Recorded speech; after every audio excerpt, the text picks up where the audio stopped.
Hi everyone, this is Win Saldani from the Chicago Yacht Club Race to Mackinac Committee.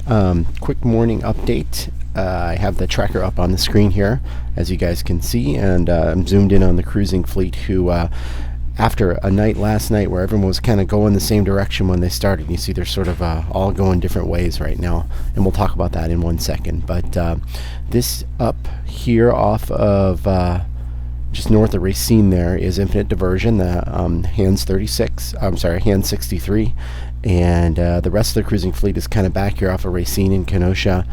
They're very close to this weather station right here, this weather buoy in the mid-lake, and I'll talk about that in just a second because it'll tell us a lot of what they're seeing. But at this point in the race, you know, the winds have kind of switched around, and I expect most of the boats have their spinnakers up right now and are trying to figure out a way to get north up the course, up this red line here, which we call the rum line, the sort of the most direct route, and set themselves up for weather conditions later today. So speaking of weather conditions really quickly, this is the page for that weather buoy that I just showed you, and I want to show you overnight.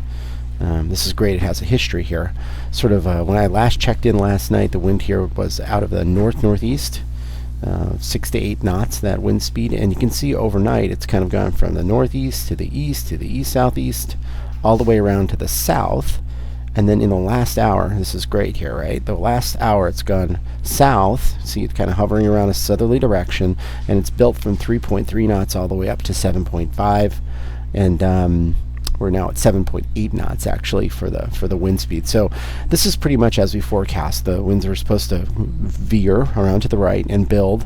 And again, as they're doing that, what the boats are doing is during that sort of light wind phase, they put their spinnakers up. Probably the winds got really light and went around to the right, and they have their spinnakers up right now as the wind is building and are trying to get north in that sort of southerly breeze.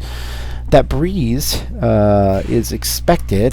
This is from Chris Bedford at Sailing Weather Services. This is valid at 1 o'clock today, and the breeze is expected to follow the arrows here, be out of kind of the west-southwest by 1 o'clock today. The blue line represents a cold front that's working its way down the lake, though, and there's going to be sort of northeasterly winds behind that. So thinking ahead to our racing fleet that'll be starting at this time, they're going to be in kind of a southerly, maybe a little east of that, maybe a little west of that, and this cold front is going to be approaching, and by Sunday night the whole fleet is going to be under the influence of these northerly winds. So it's going to be interesting. Lots of spinnaker time, lots of going fast straight up the course today, but bam, there's going to be a wind shift out of the north, and they're going to be working into the wind rather than with the wind. So that's the situation more or less of this morning. Again, I hope you're enjoying race coverage. I'll be offline for a little while, but checking in on Facebook as the day goes on. And please let me know if you have any questions. Thanks.